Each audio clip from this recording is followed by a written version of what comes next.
Tape Deck Media.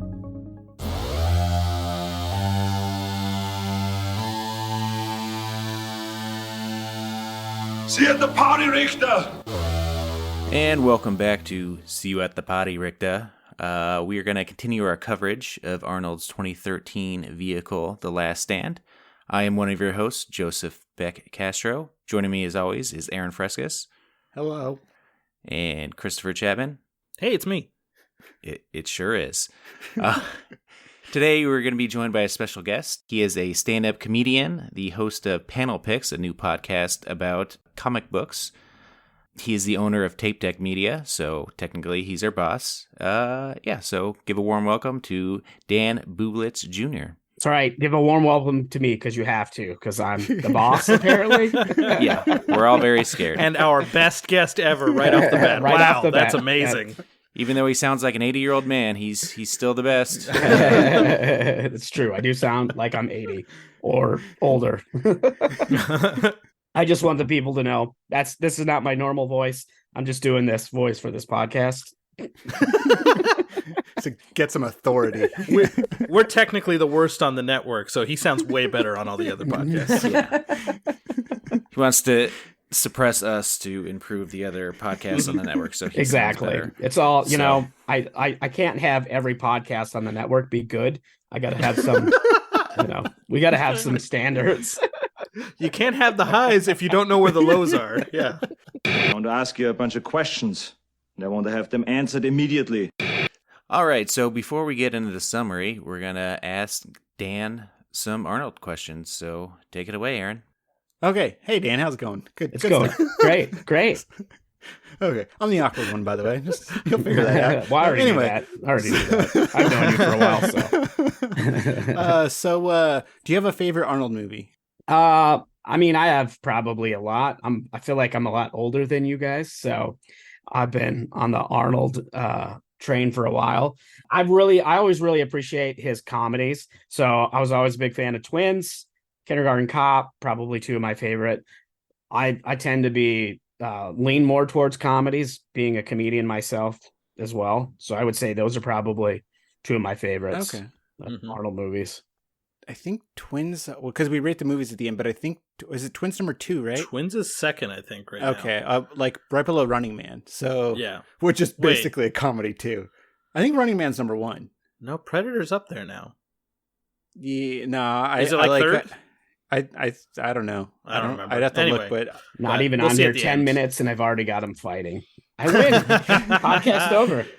Well, the funny thing is, Predator would be number 1, but I kind of pissed off Aaron, so I don't he think rated it would it. have been number 1 either. No, it way. wouldn't have. I knocked it down like a half a thing, Half but, a point, but but like I still was. I realized when Dan said that I'm much more partial towards his comedies too, because Running Man is basically a comedy. yeah, essentially. And I'm pretty sure that's number 1. But anyway, do you have a least favorite one that you don't really like, or you're just like, ugh, that one was not good? Oh man, I'm trying to think. Not really. I mean, a lot of the movies he's put out probably in the last 5-10 years aren't. I mean, there's a lot of them that aren't that great. Mm-hmm. It just feels like he put them out to put them out. Yeah. Before this podcast, I easily would have said Batman and Robin, and now it is fucking Sabotage. Yeah. By a fucking mile. Which I have a comment about later. But as far as Yeah. how do you feel about Batman and Robin? Being a comic book person.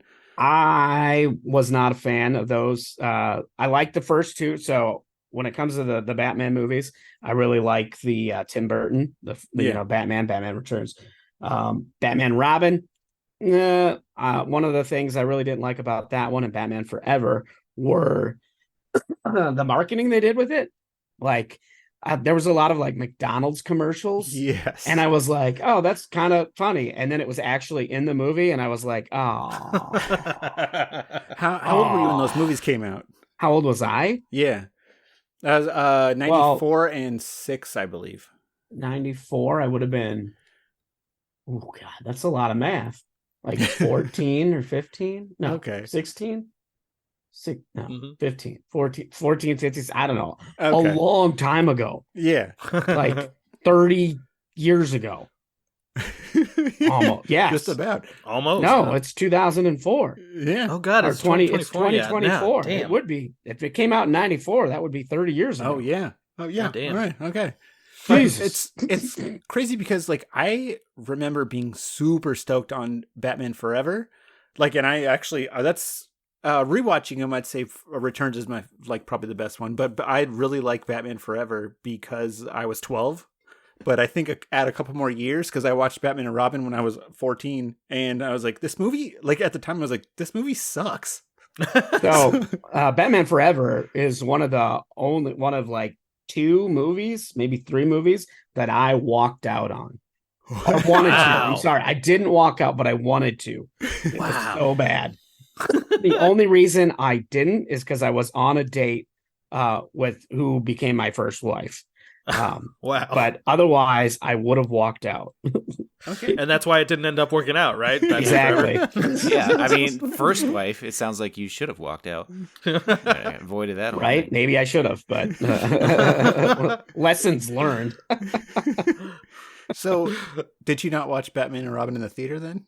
I don't remember. I'm sure I watched Batman and Robin in the theater because I mean that was a time when you watched Yeah. movies in the Yeah, theater, for sure. or you waited until they came out on VHS Yeah. because DVDs weren't quite, or maybe they were just starting to come out.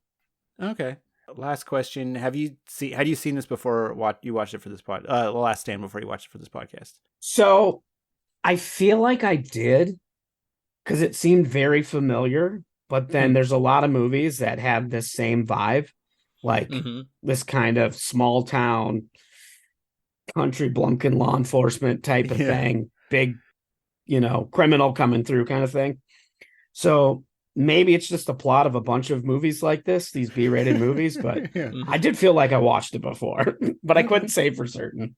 It's like Joe mentioned last time, where they just immediately bring you up with Walking Tall, because that's basically the Yeah, exact same Rock, movie. the one with the rock. So this is the vibe I got. It was like a kind of a combination of Walking Tall and The Chase. I'm not familiar with The Chase. So The Chase is a Charlie Sheen. Oh, was that Christy Swanson? Yeah, he's in a car being chased, obviously. I can't remember the whole plot, but like he takes a hostage and then Kidnaps her, right? Yeah, and he's But trying then to she decides she wants to be on the fucking Yeah, chase she or whatever. ends up Yeah. falling for him. Yes, Yeah. she falls for him. Yep. But that kind of, because of that element of Yeah. the main villain, Mhm. using the car to try to escape or whatever. So it kind of like reminded me. It was like a combo of both those movies. I can see Yeah. that. Yeah. So there's actually that makes me make another connection. The video game Fallout New Vegas, my favorite game. There is a song that's playing at the very first scene of this. It's Blue Moon, and it was made famous by Frank Sinatra. But that's Sorry, real quick. Is it just like the Blue Moon that everybody knows, right? Blue Moon, or is it a? yeah, Yeah. Yeah. yeah. But that one. it's It's a cover. Right? Yeah. Soundtrack. This movie takes place partly in Vegas, but That's also true. the most famous song on Fallout New Vegas is Big Iron by Marty Robbins, and it's kind of the same theme, I guess, story plot of this movie, like the sheriff, and then he's got the big iron on his hip and country red, and he's got to stop him, and everybody thinks the sheriff's going to die, but he doesn't. Spoilers for the song. But yeah, so that Nice. I just made that connection now. All right. Well, I guess let's throw it over to Chris All for right. the summary. Cool.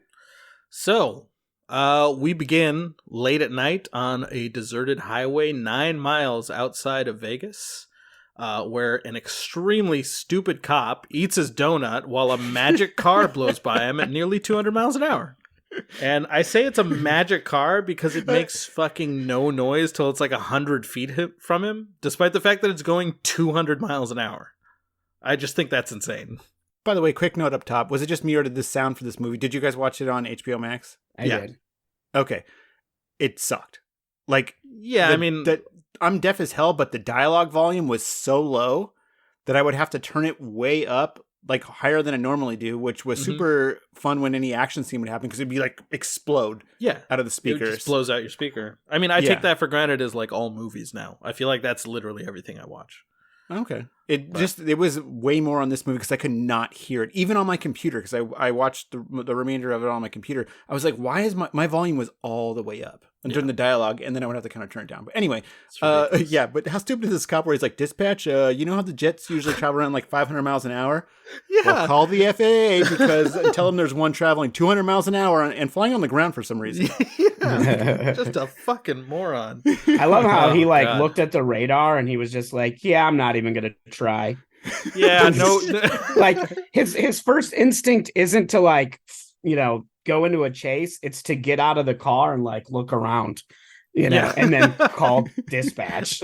Well, that is because he's driving a very shitty Ford Cruiser, and that car is a very fast and amazing Chevy. So Yeah, exactly. Only morons drive Fords. yeah, Ford sucks. Joe's going to Chevy's show up for awesome. Chevy right now. Yeah. Oh, I mean, did you guys watch this movie? I got a ton of shit on Chevy, so don't worry. Just trying to get a sponsor. All right.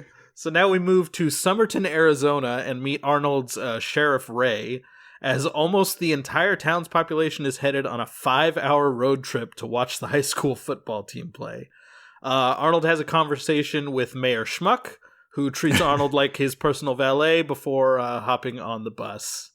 And also pervs out on the cheerleaders as they walk to the bus, which I did not notice the first time around, but I watched it like 4 times, and he is checking those cheerleaders out as they walk behind Arnold. Huh? Wait, oh, the mayor.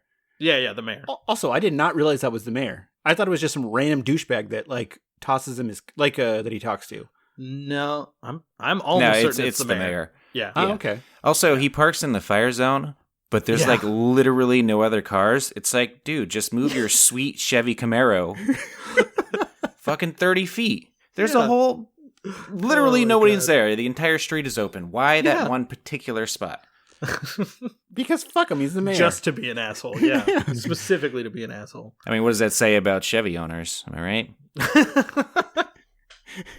My only note here was that this is like the saddest parade ever, although I've never lived in a small town. So maybe this is like a normal parade, like a little parade for a small town. I guess. I don't know, man. They had the high school band and the cheerleaders. I don't know what else a small town has. True. And the football team, I think, was Yeah, because they're the ones leaving. Also, like, I guess it's the mayor, but my only other note before I realized it was the mayor was, man, you'd think Arnold being former LAPD, he wouldn't let a minority get away with something like that. But if he's the mayor, then... Yeah, that's his boss, man. Okay, well, then never mind. I mean, not technically. I mean, technically, yeah, I guess if he's a sheriff, he's elected. So, and then it's the county. Yeah, and he's the mayor of the city. So usually that's what happens in small towns: is they don't have their own police force; they use like the county sheriff. Maybe it's also one of those things where he like owns half the town too. Oh, there's another story off. I don't know. Yeah, I thought maybe I missed it, or I don't know, but I thought he was a pastor for some reason. Because I thought he said something about seeing you in church. Oh no, I think he just said see you on Sunday because that's where they're supposed to come back. Oh, okay. I just assumed he meant like okay. And I guess I just gave him the pastor vibe because he was being a douche, and some pastors are. So maybe that was just me. That was me projecting. I'm just gonna assume he's all these things. He owns half the town. He's the mayor and the local pastor. And complete D-bag. Let's see. Next, Arnold visits the town diner and scopes out some truckers with suspicious faces and even more suspicious accents. When the truckers leave in a hurry, Arnold grabs their plate number. And I love Peter Stormare's accent. He's playing like the main lieutenant bad guy. Yeah. I love his accent because it swings wildly between almost pulling off a southern drawl and being entirely indecipherable. Like barely speaking English. He's such a great villain too. Yes. Oh, I fucking love him. Like all his like mannerisms and shit. So good. He's such a great actor. I thought it was funny though because literally the only thing that made them suspicious is they weren't from town, which I mean, yeah, exactly. That happens in a small town.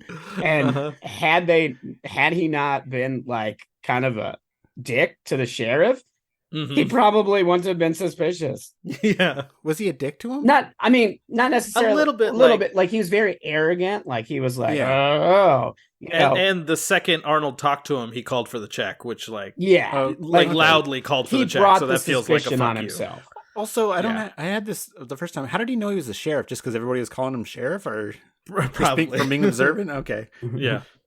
okay. That's a good question because he wasn't really wearing a uniform. No, he definitely. it's his day off. Yeah, he was wearing boat shoes. Yeah, you're right. It was his day off. He didn't pay for his coffee. He just like left, so maybe that. Yeah, that's true. He didn't even drink it. He took a sip. But yeah, that was one thing I thought was funny is that if, like I said, if they wouldn't have made themselves look suspicious, he was just like, "Oh, welcome to town, drive safe," and then they were like, "Check, please. Yeah. We got criminal activities to go to." Yeah. Next, we meet more of Somerton's super cops as they're doing some weapons testing with the local munitions expert, aka shooting big ass guns with head jackass Johnny Knoxville. Arnold pulls up right as Officer Jerry gives himself a recoil nosebleed and tells Officer Luis Guzman to run the truck's plates. And Knoxville kind of tells him about his gun museum that he's got going on, which is like kind of a sweet racket, it seems like. He's open once a month or twice a month and gets to own all those guns, and it's all like tax free or whatever. Wait, do you have to pay taxes on guns? I don't think it's tax free. I think he pays tax or tax returns or whatever on them to function as a museum, so that allows him to So he's keep all those. Like, Yeah, I guess it's more for the legality of it, less of the tax stuff. Yeah, the museum Correct. part is just so he can have them okay. without being illegal. Because I'm sure having a lot of those guns would be illegal. Mhm. Yeah, especially that Vickers. Yeah. And like Dan was saying, like he mentions, this is when he mentions that that Peter Stormare wasn't happy to see him, and like my note was they seem fine. I know they're not fine, Yeah. but say didn't really give him a reason to be suspicious. But I'm actually at this point actually created my own backstory where part of the reason that Arnold left the LAPD is because he couldn't get the racism part of the job right. Like he kept harassing white people instead of minorities, and they're like, "What are you doing?" And he's like, "Oh, well." He's like, I'm from Europe. We have a whole different kind of racism here. Anyway, All right. So we then see the truckers pull onto a local farm to start some kind of operation, but farmer Harry Dean Stanton is having none of it. He threatens to shoot Peter Stormare, but then gets half his head blown off instead. I don't understand on that because like they were already there when the truck showed up. So like how Yeah. like if people were already on his property that he didn't want on his property, why didn't he already like call the police or he doesn't have a something? phone. Like he didn't. That's seem true. to He doesn't have care a phone. until the Yeah. semi came, but their whole crew was already there. Yeah, he doesn't seem to be the kind of guy who, like, they can be like, hey, if you just wait 5 minutes, our boss will show up. He'll explain everything. He'd be like, no, fuck you. Get off my property. Exactly. Like, what the fuck is... Yeah. So, I don't know what they were doing. Also, I don't understand why they need to meet at the farm.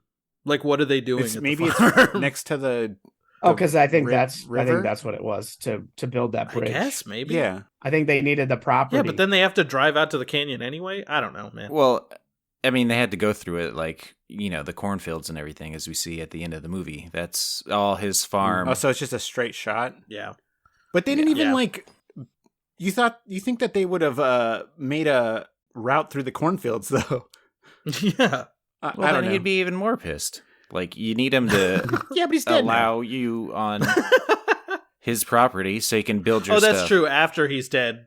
Yeah, after he's dead, then they build it on his property. But then they have to deal with. But then they had to deal with Arnold's. They're like, oh, now we don't have time to make the route through the cornfield because we have to deal with this son of a bitch. But Harry Dean Stanton, what else was he in besides Alien? Because everybody loves that guy, but for the life of me, I couldn't think of anything else he was in besides Alien. I mean, he's in a lot of stuff. I know he was in the Avengers, but that's Who? that's like way after Who? his. The farmer. Oh, I don't. Who, I don't who was he in the Avenger? Oh, was he just the guy when The Hulk- janitor when the Hulk landed in that building. So it's just a bunch of cameos then.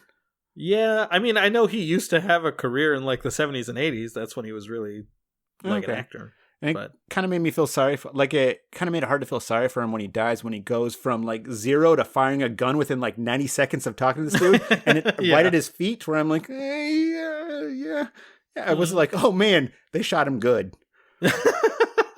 Because like I don't know. Anyway, go ahead. Anyway, Aaron likes when old people get shot. All right. I was just gonna say he had some major Green Acres vibes going. When he pulled in on his tractor. It's the place to be.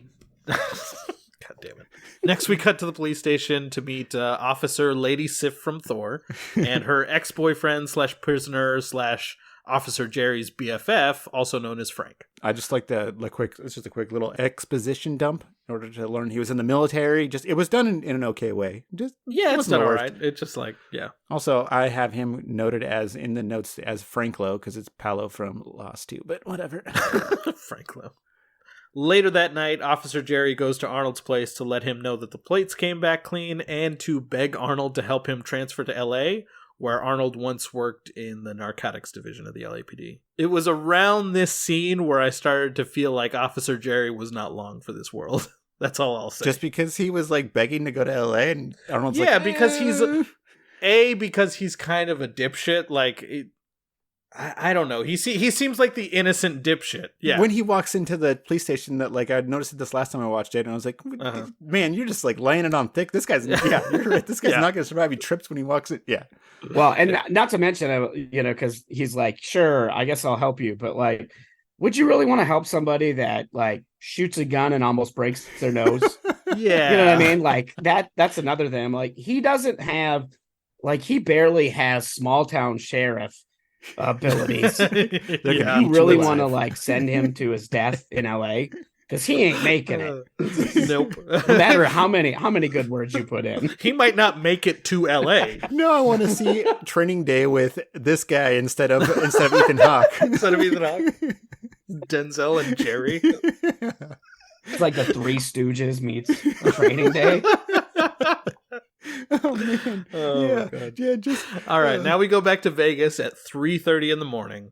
FBI agent Forrest Whitaker preps a huge team of agents for a top secret prisoner transfer where they will be moving Gabriel Cortez, a cartel boss, to await the death sentence. I love how when he first gets introduced first, I'm like, okay, so this movie has a pretty good cast. You know, Yeah. I mean, I'm like, wow, this is a really good cast now that Forrest Whitaker drops in. But I love how he welcomes them all there, and he's like, "Thank you guys all for showing up." Like they volunteered, like they were just like, you know what sounds fun? Getting up at 3:30 in the morning to help transfer this world cartel boss who like almost certainly is going to have somebody try to break him out. Like, yeah, exactly. They're easily putting their lives, which is why they're doing it at 3:30. I love coming to work at 3:30 in the morning for a high risk mission. Yeah, I live for that. Yeah. But he was very kind about it. He was very nice. Hey, that's just a good bot. I mean, yeah, never mind. So that's why they're there. They probably did volunteer for it. He was like, who wants a shift? Who's working? Forrest Whitaker. Forrest Whitaker's going to be there? Oh, acclaimed Oscar winner Forrest Whitaker? I'm in. The ghost dog himself? Oh my God. Ghost dog. All right, so Cortez is put in a van, and a convoy of feds escort him down the streets of Vegas until a giant magnet grabs the van at a stop, and I'm confused why they stopped. Was there a light? I don't know if there's a light, but even if there was a light, this is the kind of thing that you run lights for. And I think they realized that because there's like a line that they added over the walkie-talkie where they're like, stopped at Point Alpha awaiting like go ahead. And I'm like, whose go ahead are you waiting for? Forrest Whitaker is in the car. Like, why is anybody stopped? I don't know. It's also great that he's like, we're going to do this one under the radar. And then they roll out with like 15 fucking government vehicles. It's like, that doesn't look under the radar at all. Like, if I saw that going down the street, I'd be like, trying to get the fuck away from that. They have sirens on too? No, the sirens were not on, notably. But still, it's a convoy of fucking, yeah. So a giant magnet grabs the van. Cortez kills his guard as a masked woman riding the magnet keeps all the feds at bay with a single machine gun. And the van is moved to a nearby roof. That was my note. I'm curious whose choice it was to put the only female member of the extraction team in all leather. like that's what I was like. Once the first time I saw that and I was watching with Eric, I was like, that's definitely a female.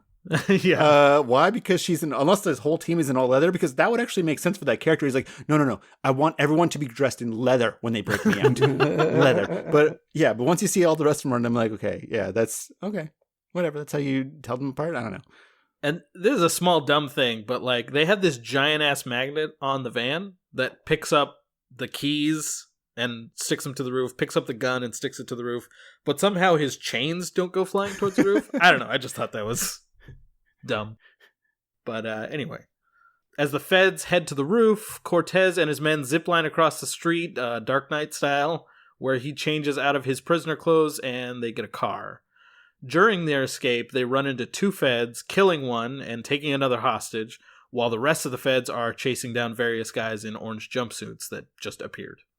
I love how incompetent all the cops are up to this point so far. Like across the board, from Arnold's side and this side. Like when the first running prisoner they tackle with that guy, and how Forrest Whitaker doesn't immediately recognize that the dude that they tackled is obviously wearing a tracksuit because it has big white stripes down the sleeves instead of a prison jumpsuit. Yeah. Nope. Yeah. He does not realize they have the wrong guy until he flips him over and sees his face. He's like, I think he's like, no, that's the wrong guy. Also, all these decoys, they don't even look that much like the prisoner. Like, No, they're just wearing orange. That's all. They're just wearing they're orange. just vaguely wearing orange. Maybe they just have his whole team just has bad eyesight. And then you've also got to hammer home that he's a bad dude. He has to deliver you have a baby on the way, huh? Uh-huh. Like, just and then murder that dude. Yeah. Which this is when I kind of suspected the lady because he went out of his way to find them. Like, Yeah. he had the car. They weren't even close to catching him. They're in the alley, and then he pulls in on them. So like Cortez pulls in on the agents. Yeah. It wasn't like they were in pursuit of him. He comes out with that in that car and then shoots the one FBI agent and then takes the other one hostage. Like, and I didn't suspect anything because all the cops in this are mega dumb. So like I had a suspicion. I was like, well, that's an odd thing. Like, why would you go out of your way to do that when they weren't even close to where you were? Yeah. Oh yeah, because they were like across the street, huh? Yeah, they were like across the street. I in forgot an alley, they went to a different building, and then he pulls into the alley, comes out, and gets him to put his gun down, and then shoots him. This movie really pulled one over on us. It's a sweet action sequences. You didn't even notice. So, let's see. Then we cut to the FBI back at FBI headquarters, where Forrest Whitaker is interrogating the guy that he tackled in the orange jumpsuit. He has an entire room full of guys in orange jumpsuits, and they basically try to interrogate, and the guy's not telling him anything. He's very clearly been paid off by Cortez. Oh, yeah, sorry. I was like, FW, Forrest Whitaker. Forrest Whitaker asks what country did Dutch people come from. The dude answers, and his lawyer translates that his arm hurts from where Forrest Whitaker grabbed him. But I definitely heard a pendejo in there. Oh, there was definitely, yeah. Yeah, so I have, hey, I had Joe translate it. Yes. I was like, hey, let's get the white guy to do it. Yeah. So he speaks better Spanish than me, but it's still pretty fucking broken. So I had to use Google Translate. When they're asking about like why he's wearing that, and he's like something like, I'm going to Nana's team or what? Something like that. Like I said, it's pretty broken. And then the other thing is when he does call him pendejo, he does mention something about his arm. Like, he wanted to see my arm, or this pendejo grabbed me by the arm or something. So okay, so he is complaining at that point, but he just calls him. Yeah. That sentence was so short. I didn't think he had time to say what the guy like. I thought the guy was just making fun of Forrest Whitaker the whole time, and his lawyer was just making shit up. No, it's kind of on point. Like, if you're trying to speak a language, you only know some words. You know, you're like "Donde biblioteca." You're missing the "Donde está la biblioteca." You just say "Donde," like where library. He's kind of saying it in that way. Yeah, he does mention that, like, if you were listening or if you spoke Spanish, you would know I was barely speaking it. Yes. Yeah. I also like his excuse for being out at 4 a.m. He's like, it's Vegas, bro. Come on. Yeah, it's Vegas. Got a point there. Square. I really wish he would have just been a random person, though. Like, I really wish he would have just been on his way to play soccer or whatever it was that he was saying. I really wish Like- all 20 of those dudes had just been randomly wearing orange at Yeah. night in Vegas. No, they were going to the same. They're going to the same game. They're all playing They soccer. they were all on the same team. They just got done. They played and then they raged, and now it was time to go home. Or they're, soccer happens in Europe. It's on in the middle of the night. They all could be That's true. running to go to the bar Exactly. and watch the True. game. It's Vegas. And, if they're all like Latino or Mexican, maybe the Dutch team is playing like Honduras or something. And they're like, oh, fuck Honduras. Like we're rooting for Holland. So that's why we're all dressed like this. They all own all teams' colors, and they just wear whichever one is. You got to show your rooting interest, even if it's not your team. I don't know. Hate watching sports is just as fun as watching the teams you like. Oh, It can be just as fun. yeah. Like when I'm watching playoffs and it's like Yes, Texans, especially in the Browns, I'm playoffs. like, I don't care about either of these teams. But if it's like Chiefs, Texans or something, like, oh, fuck, go Texans, baby, all day. Yes, like I'll especially fucking same. I'll get decked out in Texans shit. Say yeehaw and like all that other stuff. So Same thing with baseball and the Dodgers. Whenever the Dodgers are playing, I'm like in the playoffs. I'm like, oh come on, the other team, like just fucking run over them. But yeah, anyway, All right. So about an hour later, Arnold gets a call from the diner to tell him that Harry Dean Stanton didn't do his normal milk delivery, so clearly he must be dead. And Arnold sends a cop out to his farm to check on him. Yeah, right. Well, and I think it's funny too that, of course, in a small town, they put that on it that the farmer just supplies everything. Yeah. Like the local restaurant, like that's the food supply chain. He gives them the milk. He probably gives them the beef. He probably gives them all. Like he is the supply. Yeah. Is Arizona a good place to like grow corn and have cattle? I don't know. No, I don't think so. Especially that near the border to Mexico. I don't know. It's too deserty, too hot, I think, Yeah. for a lot of crops to grow there. And same with like cattle. I don't think cattle, a lot of cattle isn't meant for Yeah, I that feel like kinda- you'd spend so much money on like grazing, right? On, Grazing like having and to keep grass irrigation. around. Yeah. maybe Yeah. he's just So- a really good farmer. I mean, That'd be great if he was just outsourcing all of his product. It's just like regular ass milk from maybe that's why he is the supply chain, because he was so good at it. yeah. An awesome farmer. He's the only one that could farm in Arizona. Keeping got the a whole town racket. afloat. Yeah. We go back to Vegas now. Security cam footage reveals that Cortez has taken his hostage, Agent Ellen Richards, and gotten into a stolen supercar that was taken from an LA auto show recently. So they start a search for the extremely recognizable, like, modded Corvette that he's driving. Chevy Corvette, don't forget. Yeah, oh yeah, sorry. Chevrolet Corvette. Yeah, it usually goes around 700 horsepower, but this one's special, has around 1,000. So, Yeah. super awesome. Yeah. But, like, the plot seems to hinge on Cortez wanting to be chased. Like, the escape plan was so elaborate, and yet they didn't bother to, like, disable the cameras in the parking garage where they knew they were going to change out cars. I don't know. That just seems dumb. Also, I thought, like, if you're going through all that, because obviously they have money, because it would have took Oh, a yeah. lot of money to pull this off. Like, Mhm. there's a lot of resources that went into helping him escape. Why not just fly him back? This guy's got a flair for the dramatic. Like this Yeah. guy loves this They shit. flew his car away. Why not just keep going? That's true.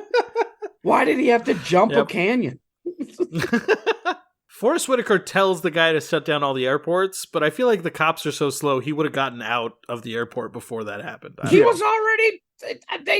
He could have.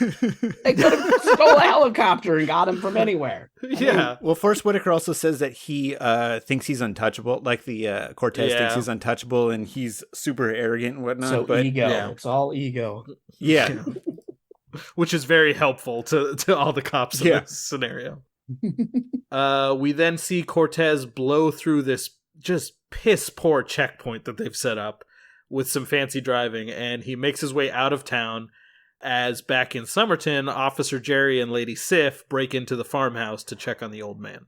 I love that he has driving gloves. What a fucking dork. Sorry, that's my only note for that. Was Ice Fucking asshole. Yeah. Now on the highway, Cortez engages his car's magic powers to leave the cops chasing him in the dust. And there is nothing funnier to me in this entire movie than when they try to impress me with how fast the car is. And they don't even respect my intelligence enough to like give me some bullshit about a nitrous tank or something. They just like, he shifts into gear, the actors slam their heads back into the seat, and then I'm supposed to be like, oh, it's fast. Yeah, it's a Chevy Corvette that's been superized, dude. Chevys are great. Come on. Didn't you watch the movie? I don't know. man. I gotta be honest. My biggest thing with this movie was trying to believe that they could get a Chevy to go that fast. That car is as fast as I was like, I mean, yeah, no, it's yeah, but that car, like, they did choose a specialized car, which what Joe looked up was correct. It had like, what did you say, 1,000 like horsepower? 1,000 horsepower. Yeah. Oh, wow. Well, they as the one guy said, they traditionally have 700, but this one's been modified for 1,000. Yeah. So, did they mention? It would mention that it was stolen, right? Yeah, they did. Yeah. That it was stolen from an LA auto show a couple days Okay. before. So at this point, Cortez calls Agent Forrest Whitaker to tell him that if the feds try to stop him from getting to Mexico, he's going to kill Agent Richards and a whole lot more people. And then at the same time, Arnold also gets a call telling him that Harry Dean Stanton was murdered. Just Forrest Whitaker should have been like, I'll tell you what, you stop the car and turn yourself in, and I'll pretend that you're not talking on the cell phone while driving. Come on. But is that a law everywhere? Or is that just California? I mean, there are some. I think it's a state to state thing, Okay. Just curious. but I think But I was there's like, quite a he's few of talking them on that the are cell phone. hands free now. So the cops then set up another very light roadblock to stop Cortez, but he sees it coming. So he calls in the Plow King to shoot all the cops and slam the cop car roadblock out of the way, leaving only a helicopter to track him. And I cannot emphasize enough how shitty these roadblocks are. It's one line of cop cars they have like 5 other cop cars that they could have lined up in front of and behind, but they just chose to not. Also, why not? Where were the tire spikes? Yeah, Like if you or were anything. if you were really trying to stop somebody, you need to take out the car. First thing I would do is roll out the tire spikes. Well, there's two Yes. things with this. One, they're using shitty Ford Cruisers. And two, you think tire spikes are going to stop a badass Chevy? Come on. With Firestone tires on them? Come on. Oh, I forgot it Or was whatever the fuck I forgot they are. it's actually a hovercraft because it goes 200 miles per hour on the ground. Exactly. Forgot it probably doesn't have wheels. Back in Somerton, Arnold checks out the crime scene and determines that the murder is definitely something more than just a simple robbery gone wrong. I also find that this is funny here because, like, okay, so they murder him, and then they go through all that work to put him in the house. Like, it's a whole farm, and apparently there's like a canyon. There are way better spots where you could dispose of a body. And That your is first so clue true. is to put him in a closet in his house. Or anywhere in the cornfield? Like- How long would it take to find that body in the fucking cornfield? Especially when there's only like 4 law enforcement officers. Yeah. Yeah. That is truly the dumbest place they could have put him. Wow. Like, oh, let's just put him in the house. Nobody will look in his house for him. He's missing. Oh my So god. even the criminals aren't very smart in this, but Yeah, that's true. Yeah, Arnold telling his deputies not to touch anything was great, but Oh yeah. like that's, as they're touching stuff. that's solid. The first time I watched it, I thought it was only Jerry that was touching stuff. No, and then but she's later I touching realized him. she's down by the body touching Yeah. bodies. And my note was, would you say that Arnold kind of plays a straight man in this? Like, he definitely has funny lines, but so far they're definitely using him to set up silly situations for, like, at this point, for the deputies. Yeah, I mean he's like the mentor, like dad type. He gets to be funny, but in more that dad joke kind of way. And then follow question, would you guys consider him the straight man in most of his bigger movies? Because I started thinking about it, and I know his movies aren't straight comedies, but like 95% of them, like his most well-known ones, kind of lean towards it.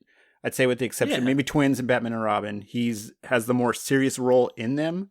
Yeah. Like True Lies, Tom Arnold is a comedic relief. Exactly. Most of the time, the silly person is his sidekick. Yeah, or Yeah, Kindergarten Cop, so- The Kids, Jingle All the Way, Yeah. Sinbad. Even Twins. I mean, because Danny DeVito was more of the. So I'd say with Twins, he's the like- comic, and then Danny DeVito's the straight man, sort of. Like he's like the Kind of, but Danny the DeVito's the one punchline. making all the jokes. Yeah. Yeah, true. Like, yeah, so I don't know. That one's harder because that's... That might be it's a more little of less a traditional. kind of even on that one, but Yeah. Well, then I was thinking about his other movie with Danny DeVito because it gets kind of weird, and I know we haven't watched it yet, but from what I can remember, in Junior, he's the straight-laced one to start, and then Danny DeVito's the comic relief until Danny DeVito impregnates him, which sounds weird, but I think is what happens.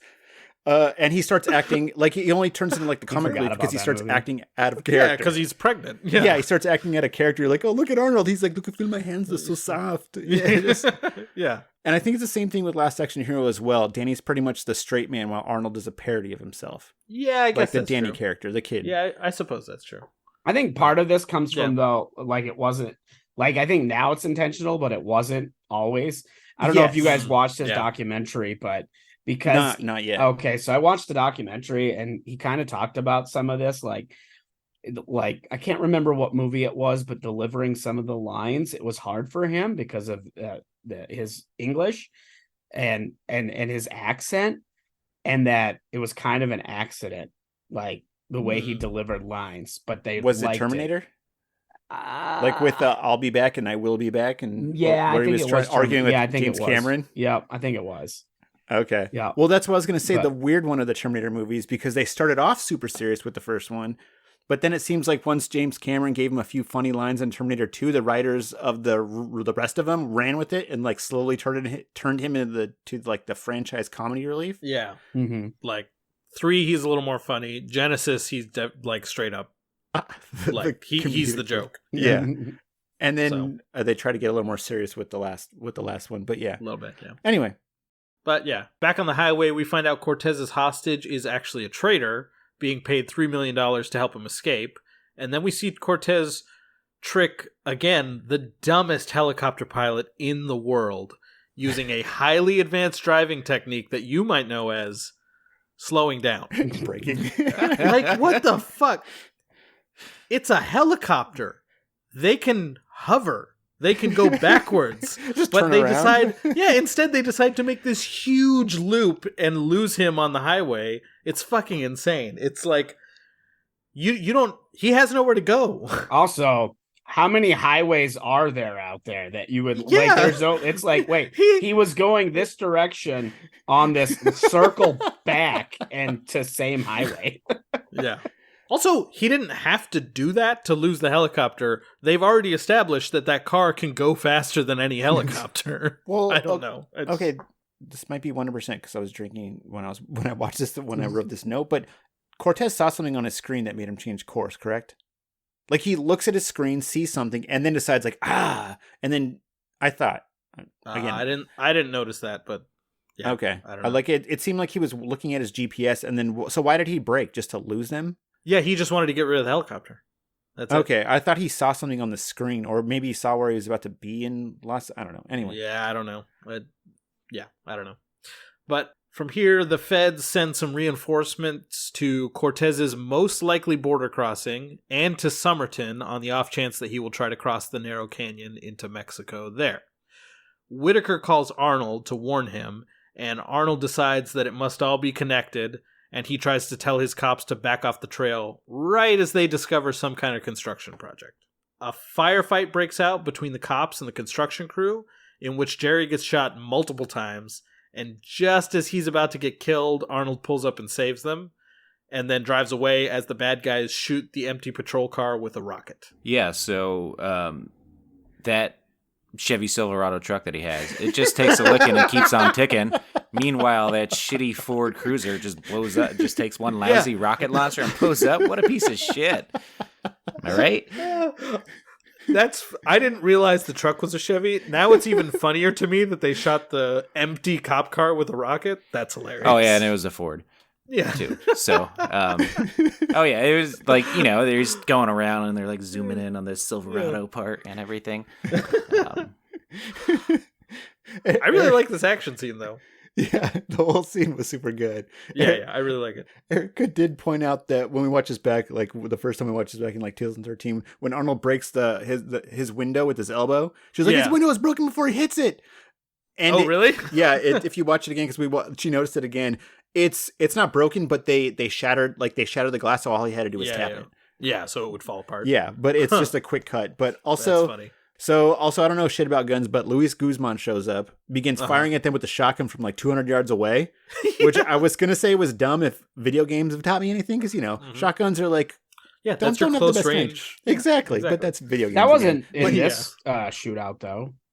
Yeah, it was. He shows up. Well, no, he shows up at like right at the end of, shows up as right after Arnold shows up, and he's shooting a shotgun, but they're both shooting shotguns because Arnold has one too. Yeah, for some reason, I don't remember that.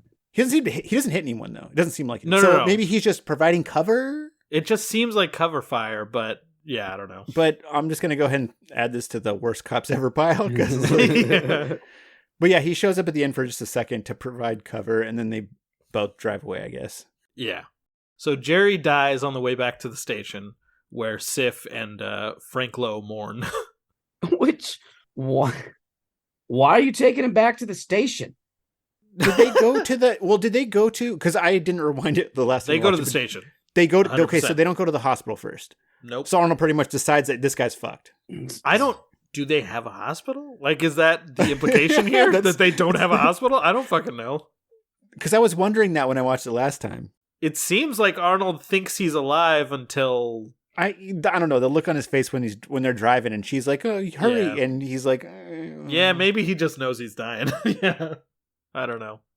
This scene also made me realize that this movie definitely gets a little bit of the best of both eras, like if that makes sense. Like as far as like the goofy B action movie feel that made some, his older movies good, but then like the scene has a little bit of like that somberness or whatever that he seems to be leaning towards with his, and he's a better actor now. So yes, like, for sure. He's doing some pretty decent face acting. Yeah, with exactly. Like Maggie or Aftermath. You gotta show up the. Dan, have you seen any like which post governorship movies have you seen? Oh God, I don't know. I'm sure there's I would have to think about it. Maggie was a zombie one. I don't think I've seen Maggie. Okay, that one is good. It's not bad. Decent. It's just not my kind of movie. I don't think anything about it was bad, but like it just moves a little slow for a zombie it's a straight movie. drama. Like which is disappointing if you go in like, all right, Arnold and zombies. Yeah. Sabotage is not good. Sabotage is god awful. Then you've got the Terminator movies, and then I don't think we've seen Aftermath also. Oh, Aftermath. Oh, yeah, Aftermath. Yeah, Aftermath is sad. Another straight drama. It's good though. Yeah. Like, it's good, but it's so bleak. It's so like not what you go to an Arnold movie for. But yeah, again, but you go in with what they make it seem like. So basically, what happens is his family dies in a plane crash because of an air traffic controller fucking up, basically. And from the trailer that you watch, it makes it seem like Arnold's going to get some fucking revenge on it. Yeah, that is not how it turns out at all. I mean, nope, it's not how it turns out at all. Nope. It's just it's sad. Yeah, it's just sad. But again, it's entertaining. His dramatic movies are very bleak. Yes. Yeah. Is probably the right word for it. I don't know. Not selling them. Well, no, sorry. I'm looking to see because now I'm like curious. I'm like, well, what movies has he been in since? And now you guys got me wondering. I'm like, what movies have I seen and haven't I seen? Have you seen either of the Terminators? Well, yeah, but you said post Governor. Well, no, those are the newer Terminators. So Genesis. Oh and no, Fate. I haven't seen any of the newer ones. Sorry. Genesis is good for the first time you watch it. Dark Fate was entertaining. I don't know. They're post. I like it enough. Cameron Terminator movies. They're entertaining. Yeah. But yeah, he's only had like 5, maybe. Yeah, I'm just looking at these. I don't. I might not have seen. This might have been the only one. Now that like I'm looking at it, I'm like nothing since like Terminator 3. Yeah, nothing. Nothing's ringing a bell. All right. Oh no. Okay, I take that back. The only thing I've probably seen since he was governor was Expendables. Okay, that kind which was what 2 or 3 or something like that. 3. All right. So as day breaks, Arnold calls Forrest Whitaker and tells him that Cortez is definitely crossing in Somerton and that his men are building some kind of temporary bridge to cross the canyon. Once again, the worst fucking cops ever. Yeah. Like, was his response to him telling him that Cortez is going to cross, just mocking him? Oh yeah, really, bro? Okay, Yeah. really? Is he? Just like a mobile assault bridges was so implausible for this hyper dramatic villain with an obvious flair for like wanting to do like the most dramatic thing ever. And what reason would Arnold have to fucking lie about it? Like, what would that accomplish? Yeah, I don't know. So Whitaker then calls the SWAT team that's headed for Somerton to tell them about the bridge, right as Cortez is pulling up behind that same SWAT team, and proceeds to use his magic car to take out 2 SWAT SUVs, escaping with only a scuffed paint job. And this scene is fucking amazing in how insanely stupid it is. Yeah, but it got what's her name's panties so wet. The face after that was just like, oh God, he speeds past the 2 SUVs, flips around, shifts into reverse, somehow maintains a speed. Am I dumb? Isn't reverse just like 1 gear? Like, yes. There's no way you can go as fast as you were going before in reverse, right? You'd just be redlining, I assume. Yes. I think so. I don't know. I mean, So anyway. unless you built, like, if you're going in reverse, if it's a manual, you could throw it in neutral, and the momentum from already going fast, you could use the momentum. That would be my, okay. But still, even then, it's going to start downshifting, I think. Yeah. But then so now he's out in front of the 2 SUVs going backwards. He slams on his brakes. The SUV swerves to try and avoid him, but instead basically his car turns into a ram. Yeah, which was great. Flips the SUV. The other SUV crashes into it. And again, he then turns around and keeps going. And the only thing that's wrong is the paint on his hood is like kind of fucked up. It's got like a tire track on it. Yeah. Jesus. It's a Chevy. I knew you were going to say that. Jesus. God damn it. Oh. Just don't get it. So Arnold finds out that the SWAT team isn't coming now, which is very funny because that's got to be like that conversation must have happened like 3 minutes after the last conversation he had with Forrest Whitaker. But the SWAT team isn't coming, and he resolves to stop Cortez himself. Sif and Frank Lowe volunteer to help him, and Luis Guzman reluctantly agrees, pointing out that they are severely outnumbered and outgunned. Yeah, poor Luis Guzman got peer pressured into joining them. Yep. Also, when Frank offered his help, I was like, don't do it. You heard Nikki. Paolo lies. Come on, don't do it. It's just funny to me.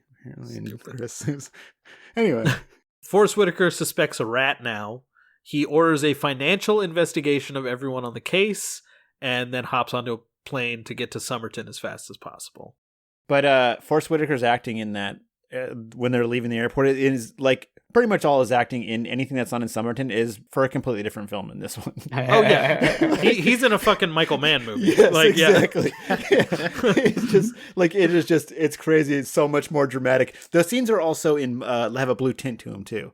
Yeah, like all his scenes, whereas the Somerton ones are all like a warm yellow color to it. Yeah. But it's just was when I realized it. I was like, man.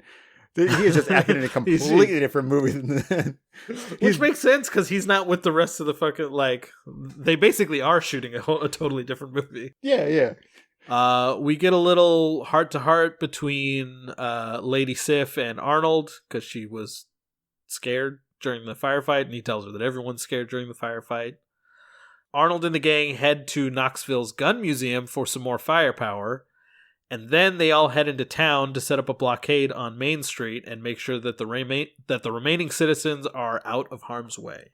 I love how, like, in not just like just movies in general, how like when they put the plan together, it goes so quick. Like he's almost there, but they have all this time to run out, get guns, pull the plan together, build all the stuff, and it's only now. It's like what, 4 of them?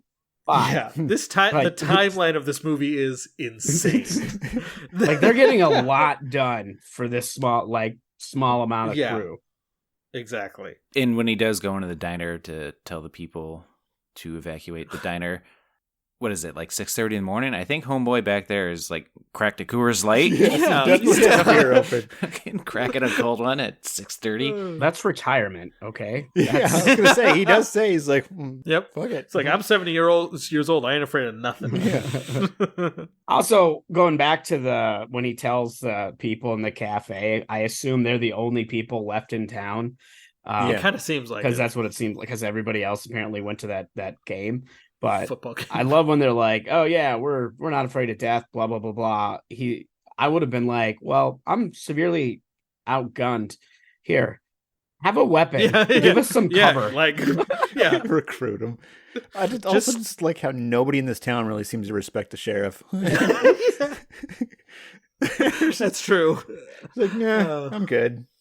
Okay, no problem. And like, that's not going to get fixed either, because only like 6 people see him being badass. Yeah, true. So the rest of the town's going to come back and keep disrespecting the shit out of him. Yeah.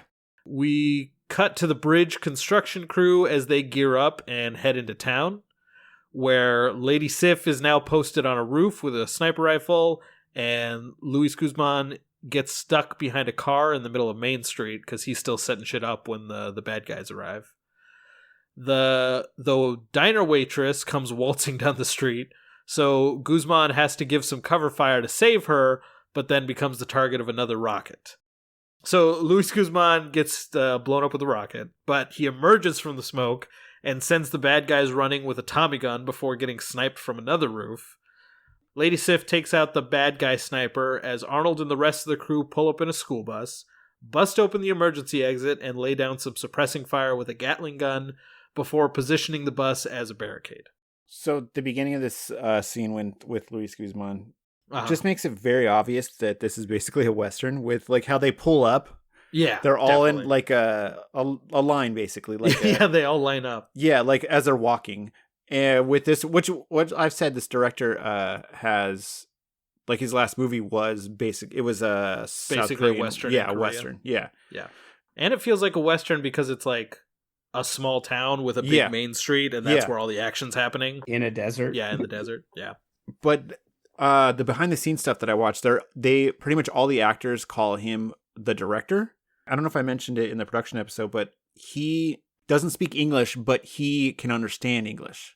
So he has a translator throughout the whole thing, but he can understand them. But I feel like there was like a disconnect, like he wasn't able to connect with them, because they all refer to him as the director, which was weird. But I was like, that makes sense, because it also shows a scene with them where he's basically, they had a relationship with the translator.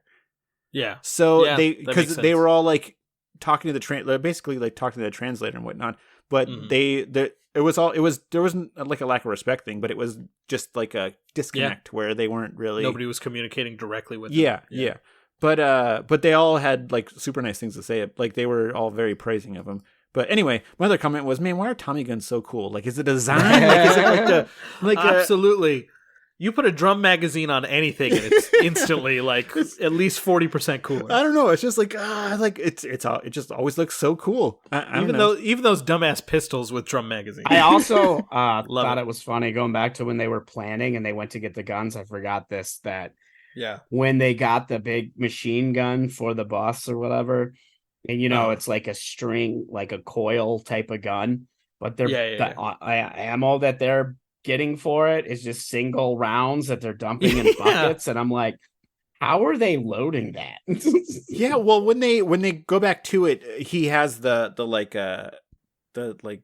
but most of the ammo, when they are like getting it, it's all a bunch of single ammo. They're dumping in boxes. Maybe that was another thing where they're like had to like put the ammo in the belt or whatever. Like that's another thing where you're like, oh, there's not enough time to do this. That's what they were doing while Luis Guzman was getting shot. Just individually loading bullets into the belt. Also, that sniper just turned Figgy's arm into pudding, which I wrote when I was drinking, and I could not stop laughing at. Could not stop laughing at when I wrote it as I was drinking, but it is not funny now. It's pretty funny. You're stupid. Oh my god! All right. God damn it. So, from here we enter an extended firefight. So I'm just gonna lay out some highlights, and you guys can let me know if I miss anything. Arnold pushes a guy off a roof, shoots him in the head, and then uses him as a landing pad, which is that great. was probably my favorite of these kills right there. That's amazing. Frank Lowe and Lady Sif double team a guy on the stairs and get really turned on. Yeah, my note on this is nothing like gun death and violence to get an American girl all hot and bothered. Right after your best friend died. Oh my god. Let's see. Knoxville explodes a guy with a flare gun. That was another, again, amazing. Those I two. fucking love that. This dude with a bandolier is running away from Knoxville. He shoots him in the back with a flare gun. All his bullets start to go off in different directions, and then he just fully explodes. And it hit the dynamite part of his bandolier. I don't know. And then a nice old lady blows away a bad guy to save Arnold. And it has like one of my favorite lines, which is after she kills the guy and Arnold turns around and sees what she did, he just looks at her and goes, "Obliged." I love that. That's amazing. Arnold kills Peter Stormare on the bus with Knoxville's big ass gun, but fails to stop Cortez as he blows through the town. Did I miss anything in the firefight? I don't think so. Okay. No. I like how Arnold shoots him through the Peter Stormare through the head, like a straight shot, but the blood splatter goes up on the ceiling. Yeah. Which was, I was like, well, oh, I think we're meant to believe that thing like really blows the back of his head out. okay. Like Yeah. like it did with the pig earlier. It's just nitpicking, but yeah. Yeah. He does say a line after that, which is "Welcome to Summerton," but Yeah. like there could have been a lot better. For example, this happens in a school bus. It could have been like "School's out" or "Class dismissed" or something along those lines. It's not a tumor. Calling it back. I like that one. Yeah. When he at one point gets hurt and jumps into the diner, and the diner owner goes, "How are you, Sheriff?" And he just gets up and goes, "Old." That's a decent line. I love that they're just like still just like basically hanging out. Yeah, in the they're diner, just hanging out eating breakfast. Just another day in Summerton. Yeah. They're not even like down. They're still on their stools. Yeah. I also really love when Knoxville gets dragged in there after he gets hurt. And they ask him, "What the hell are you doing here?" And he gets up all excited. He's like, "I'm a deputy." That was just really funny to me. And he also looks so happy when Arnold's firing the chain the Vickers. Yeah, he's The Nazi killer. The Nazi killer. He like has this like smile on his face, like he's laughing like maniacally. Just looks so happy. So Cortez gets through town. He then kisses the horny FBI trader before he pushes her out of the car and heads through a cornfield toward the canyon. So he only did that because he still wants to use her as a mole, correct? I guess. I think he just wants to get rid of her, and her job is done now because he's so close to the border. And he's like, "Fuck you." I mean, I'm sure he would keep using her as a mole if it was like a possibility, but yeah, I think he just is giving her a fuck you. Okay. Like she'd still be compliant after being thrown out of his car. He's like, "Oh, you can still mole for me." Had to lose that dead weight so the car could get over. Yeah, exactly. So he's driving through the cornfield. Arnold pops out of the corn in Mayor Schmuck's Chevy Camaro. Because only a Chevy can take down another Chevy. But a Chevy Camaro, that Chevy Camaro, compared to that Chevy Corvette, that's all. Yeah, are you fucking kidding me? It's not believable. It's not. Also, the other thing that I find entirely unbelievable is there any chance in hell that a racing tuned supercar would survive driving through a fucking cornfield? I mean, it's a Chevy. Well, I mean, I don't see any sports car doing that. Yeah. But, like that shit's so low to the ground. The That'd be Camaro fucking. might have a little. Yeah. Oh yeah, especially and when have you stuff ever starts piling up have you? under it. I don't know. Have you guys ever been in a cornfield? Like, Yeah. No. That's something like it's because where the rows are, and then usually from previous crops or whatever, there's shit on the ground. Yeah. Like it's like the everywhere. ground is all like unstable, Yeah, and it's all like it's hard rocky. to even walk through a cornfield. Yeah. But anyway, let's see. The two cars fight for a minute before losing each other in the corn and then stopping in another one of my favorite scenes as they try to hide from each other. That's good. I fucking love that. Like sneaking up on each other by driving slowly. Yeah, yeah, exactly. It's like the raptors in the tall yes, grass. that's scene, exactly but what it with reminded me fucking- from Lost World. Anytime I'm playing either The Last of Us, the second one, or Hitman 2, when I'm going through the grass, I'll be like, oh yes, just like a velociraptor, trying to sneak up on people, and like when I'm trying to kill them, and like Oh my god. trying to make the noises like. Anyway, I'm a little kid. Sorry. So Cortez makes a break for it, but Arnold slams him into what I can only assume is a magic tractor because it finally kills the magic Corvette and turns Arnold's Camaro into a convertible. Or maybe it's a Chevy tractor. Maybe that's the key. Oh yeah. Just made me think of that scene from, sorry, I was watching the X-Men cartoon the other day. It's like where Wolverine's like, tell Cyclops I made him a convertible. Yep. Anyway. Perfect. Oh, so Cortez gets out mostly unharmed and makes his way to the bridge on foot, but finds Arnold in his way. And this has got to be another one of my favorite lines. Cortez Yes. goes, "You fucked up my car," and then Arnold goes, "You fucked up my day off." That's a good line. That's a great line. Cortez tries to buy off Arnold, but it's not going to happen. So they fight, with Cortez trying all sorts of tricky MMA shit, and Arnold counters this by being twice his size. When he was at the beginning of the fight, Arnold takes off his jacket and his like Batman utility belt or whatever he's got on. Yeah. And I was just hoping he would have continued and taken off his pants as well because that's how his character fights. Then oils himself up, and Also, like another reason why he ended up getting kicked off the LAPD is like you cannot keep doing that. Then I'm going somewhere where I can do it. He does. He's like, give me your bank account, or give my guy your bank account number. It's like, who the fuck knows their bank account number offhand? Right? You know? I thought He's like, that oh, too. hold on, let me get my smartphone out. Yeah. I left my checkbook in my truck. Sorry, I don't have the app. I don't trust him with my information. Also, he fucked up because he called him abuelito, which is grandpa. So he activated his grandpa strength. So that's why he fucking lost. Shouldn't have done that. So at near the end of the fight, as he's losing, Cortez stabs Arnold in the leg, but Arnold stabs him right back, and it seems to hurt way more when Arnold stabs him.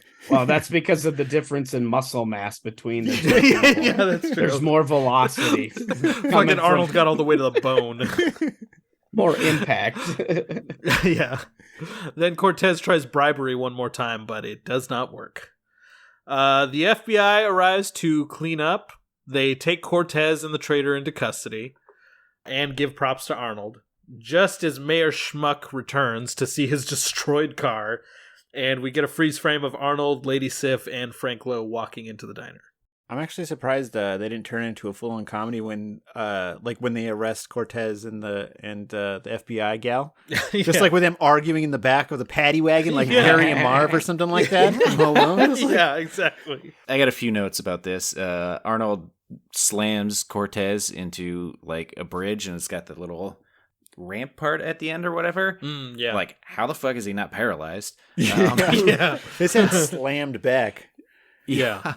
And it was like right on his back too. Yeah. For some reason I thought this was funny, but now that I'm reading it back, it's not, but I'm going to say it anyways. Like, what if Arnold was like, you're under arrest and on top of a bridge? I don't know. See, it's definitely not funny.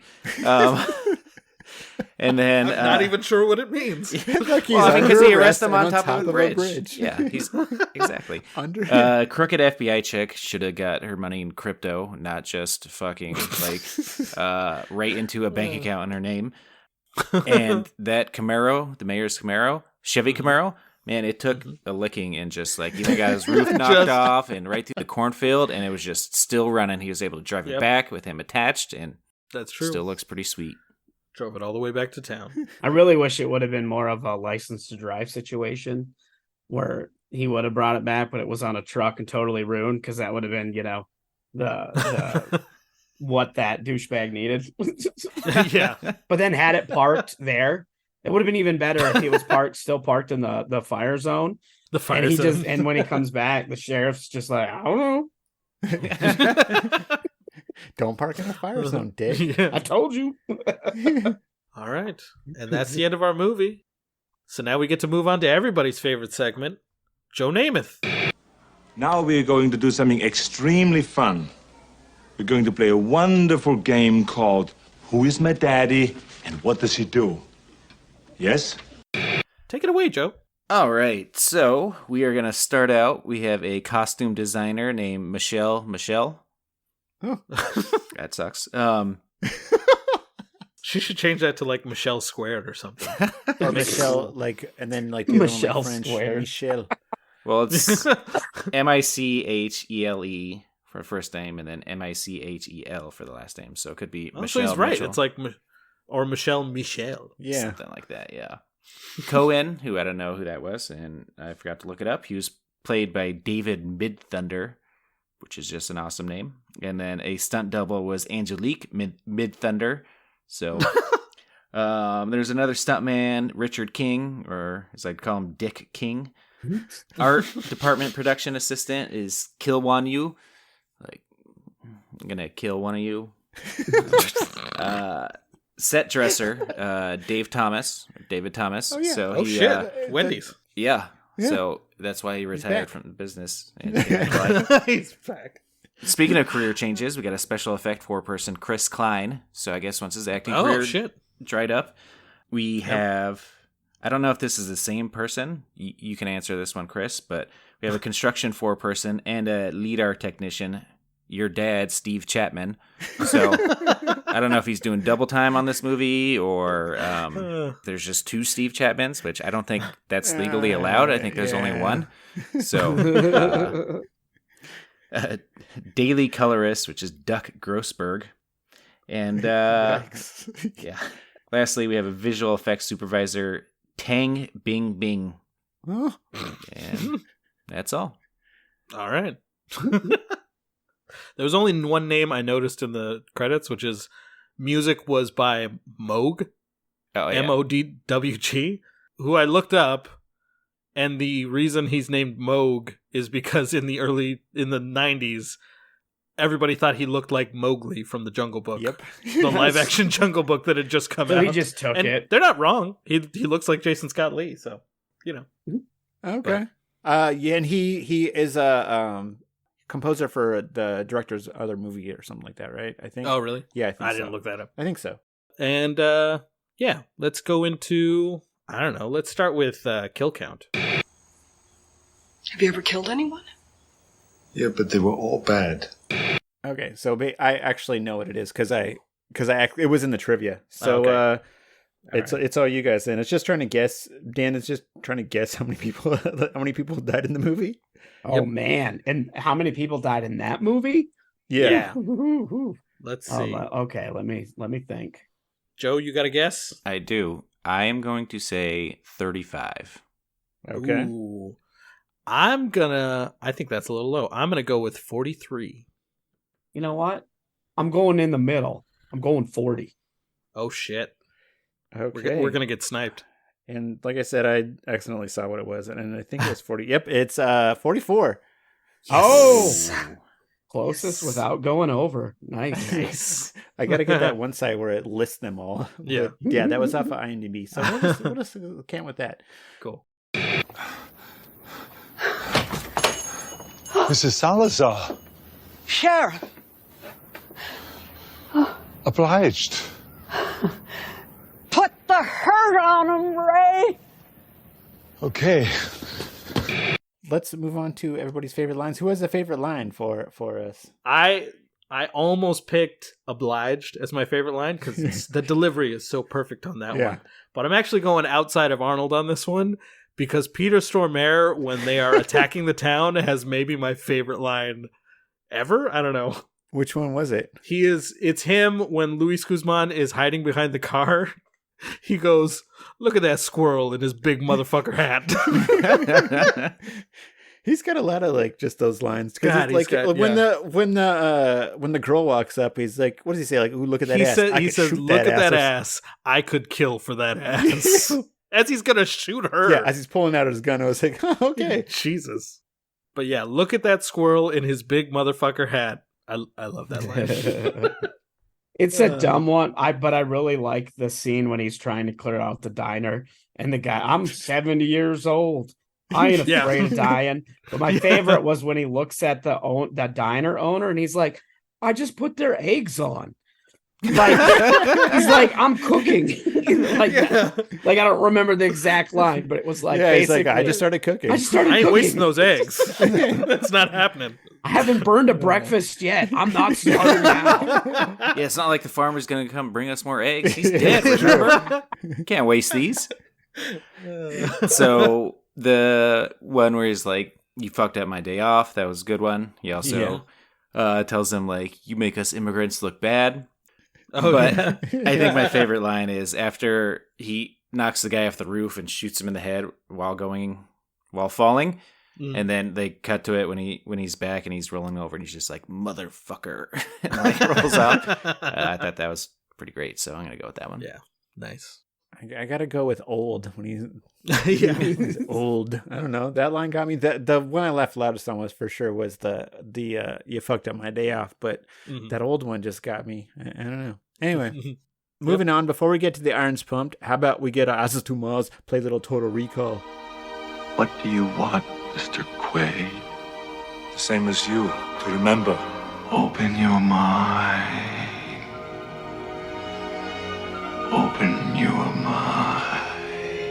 And all it is 7 random trivia questions from the movie we just watched, and the first one to get 3 correct wins. So the rules are, Chris starts reading the questions, and whoever knows the answer can buzz in using your name as the buzzer. So I just say Dan. Yeah. So keep in mind, the second you buzz in, he'll stop reading the question, so make sure you don't listen to enough of the question. But anyway, we're all set. All right. Question number 1.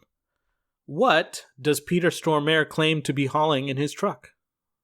Joe, Auto parts. That is correct. Was that a guess, or did you actually remember that? Kind of remembered it. Okay. I wasn't like 100% sure on it, but That's like a weirdly specific guess for just a guess. I didn't remember. I'm going to have to skip that one. You motherfuckers ruined that question. Let's see. Wait, what was it? It was how many horsepower does the Magic Oh, Truck yeah, okay. have? Yeah. 70. If you had just said it once, I might still use it, but we said it like 5 times. well, I think I should get that anyways. No, fuck you. I knew that one too. All right. In what sport did Frank receive a full college scholarship? Joe, Joe. track and field. God damn it. You Okay. guys are all Joe always wins this, by the way. That's He didn't win last time. To be in my defense, I watched it while I was sick, so like I was there, but not fully there. Also, in your defense, these are all dumb questions. What soccer team is the decoy Cortez wearing the colors of? Joe, Joe. the Dutch national team. Oh, nope, you said national. That doesn't. Nope, disqualified. I almost said Joe. That's I hesitated, and I was like, Joe. If I say someone else's name, All right. that still works, right? Yeah, definitely. All right, Joe wins. I keep Okay, going. 3 in a with it. row. That's- Now I want to know what the yeah. other trivia That's 3 in a questions row. were. God damn. I knew that one All right. too. Anyway, What is the name of Johnny Knoxville's big ass revolver? Aaron. Oh fuck! I was thinking of Vicky, but it's not Gabrielle. It's I don't know. Joe, Georgina. Georgetta. Oh, so close. Yeah, it's Georgetta. Oh yeah, Georgetta. Yep. What is the name of Johnny Knoxville's truck? Henrietta. Aaron. Joe. Joe. Yeah, it's Henrietta. Sorry. And then there's another one that was Ethel, right? No, it's Alright. what is the name of Johnny Knoxville's big ass Gatling gun? Vicky. Was there an Ethel in Vicky. there? Not that I remember. Oh. I love that half But of this that- quiz was just about Johnny Knoxville. I got to be honest with you. I was gonna try and catch Joe and to make him think he knew which name I was gonna get, and I was actually gonna say the other thing. Was that all? Was that the rest of them? No. There's Okay. a couple. No, there's one Okay. more. Which was just in the big drug bust that caused him to leave LA. How many squad mates did Arnold lose? Joe, 7. Joe. 7. I was going to say Jeez. 6. I would've Joe lost had you guys. Yeah, you guys were hosed no matter what. Yeah. He like actually watched this movie. I That's forgot there fucked was up. going to be a quiz. I didn't take enough notes. I forgot too. I didn't just realize there was a test. remember shit. All right, Joe wins. Yay. When the big man was killed, you must have wanted it. Its blood was on the leaves. If it bleeds, we can kill it. All All right, we are going to move on to rating this movie. We're going to rate it on a scale of 1 to 5 irons pumped. And yes, that doesn't really make sense now if you think about it too hard. But just fucking go with it, all right? Just remember, this is on a scale of 1 to 5, just Arnold movies, because if it were just all movies in general, they'd probably all be 5s. Even Batman and Robin, because it has Arnold in it. So, Hey, Chris, what do you got? All right. This movie was extremely dumb, but it doesn't waste your time. It moves nice and fast, and I appreciate that. It has the third act is super fun with that big ass shootout is pretty great, I think. It's got it gives Arnold enough cool factor. He's pretty fun in it. He's got some jokes. There's pretty decent lines. He does a decent amount of action. I think my only real problem with it is that it needs a much more compelling villain to move it up into the higher echelon of Arnold movies. All right, I can see that. So I'm gonna go 3.5. Oh, okay. Yeah.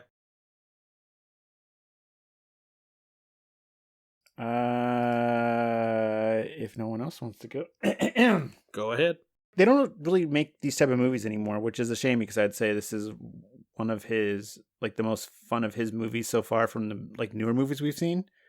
Definitely of the newer movies, but there's scenes in it that that flare gun scene it's some of my favorite of his the kills and stuff like that. But anyway, yeah, the kills or the set pieces. I think I took this movie for granted the first time I watched it because it definitely has the feel of an Arnold movie, but it was also his first one back. So I just kind of assumed that things would return back to normal as far as his movies, that we were start getting what we got before he left. Because you had T3 and then the 6th Day and End of Days, and this movie fits right in with those, I'd say. I've never seen Escape Plan, which was his next one, but after that comes Sabotage, and that was just the worst.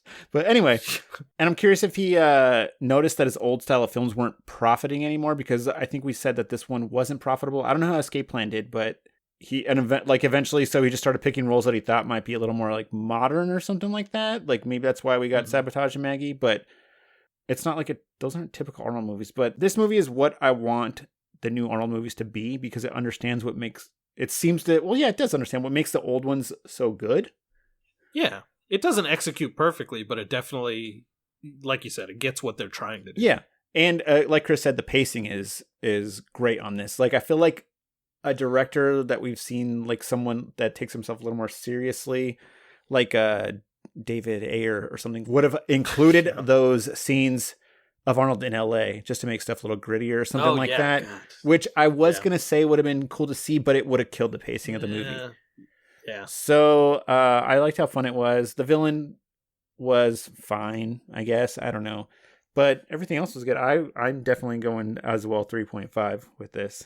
So yeah, Joe or Dan? Yeah, you pretty much said exactly what I was going to say. It's fun.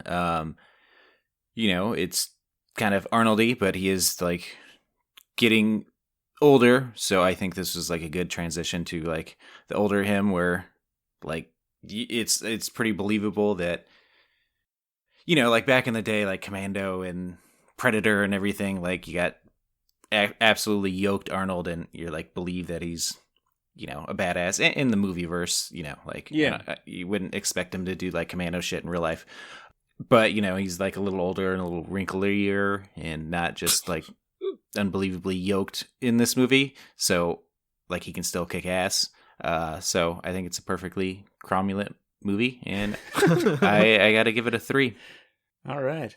Dan, what did you think of this? All right. I thought it was no, I'm just kidding. Right away, I thought, okay, so as soon as it started with the car and the cop is just I'm not even trying. I was okay, this is gonna be such a terrible movie. And then you start getting introduced to the other the cast, and I was oh shit, this has actually got a really good cast. Yeah. This is really good. And, I agree with you guys that I don't think the main villain was very captivating. He's all he's worse cartel leader than Pablo, whatever. It's whatever. The Peter Stormare's character was a better villain. Yeah, for sure. In this movie, I thought. But so much more fun. Yeah, he was way more fun. He had way better lines. I mean, The other guy just drove. That's all he was doing. He was just like, I'm getting out of prison and I'm driving back to Mexico. And all my people are going to spend all our resources. So when I get there, I will be broke. He was about to give Arnold $20 million. Yeah, right. And I was like, where's this coming from? Because they just, put a lot of resources into helping you escape. And then, so you kind of see all these characters, you got Knoxville and all these people showing up. You're like, oh, this is already a solid cast. And then Forrest Whitaker shows up. I'm like, all right, I'm in. I'm going to give it a 3. All right. Mostly Nice. because of the cast. Yeah. Nice. Okay. Well, that's, I was going to say, be as harsh as you want because Brennan gave Conan a 0.5. So, Yeah. Less than a 1. And what was that? Laura gave Sabotage a 0.5. So yeah, our guests are have no problem shitting on them. Which well, it wasn't like a terrible movie. Yeah, it was entertaining. No, it was entertaining. fun. It just reminds you like a cheesy action film. yeah, for sure. It's definitely a B movie. Yep.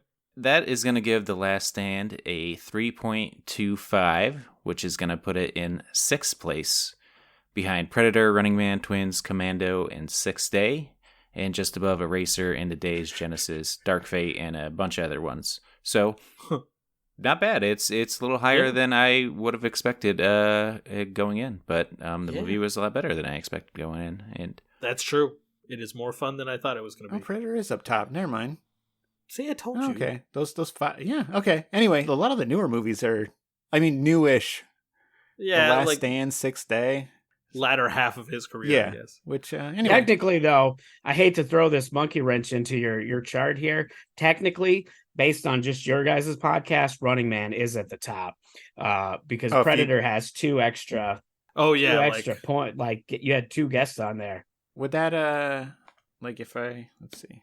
Oh Because yeah. if you just did your 3, I think it's going to be No, even it's- with Running Man. Oh yeah, he's right. It's 4.3 repeating. Yeah. So if you're just going based on your 3, it's All right. they're tied. So That's Damn. okay. Even if Sorry, there was Mark, one Our guest. boss is a math genius. Holy shit. you don't get to the top by or something. All right. Well, whatever. I gotta look over my contract again. This is fun. I don't know what I signed up for. Okay. Well, it's still up there. But anyway. Yeah. All right. Before we go, Dan, do you have any plugs to plug? yeah, you can check out my new podcast, Panel Picks. It's a comic book podcast that'll be releasing every Tuesday, where I'll be talking about what's coming out for the week and what I'm looking forward to, what's hot. And then I have another podcast called The Art of Bombing, where I talk to comedians about their worst times on stage. And follow me everywhere on social media, Dbub Comedy, and website dbubcomedy.com. Awesome. Well, Nice. thank you so much for joining us. Yes. Thanks thank for you. having me. And my old man voice. That brings us to the conclusion of Arnold's 2013 action comedy western vehicle, Last Stand. Chevy action western comedy. Oh, yes. Thank you. The Chevy action western comedy vehicle. Oh, the vehicle is a Chevy. Yes. Yeah, and stay tuned for what's coming up next, which is Arnold's 1988 action comedy vehicle, Red Heat. Yeah. So with that, I guess there's only one thing left to say. See you at the party, Richter! If you enjoy our show, please consider giving us a positive review on Apple Podcasts or your podcast app of choice. You can follow us on Twitter and Instagram at The Potty Richter to make sure you never miss an episode. See You at the Potty Richter is a production of Tape Deck Media. Follow Tape Deck on Instagram at tapedeck_media or look us up on Facebook for more hilarious podcasts. This has been a Tape Deck Media production. Thank you for listening.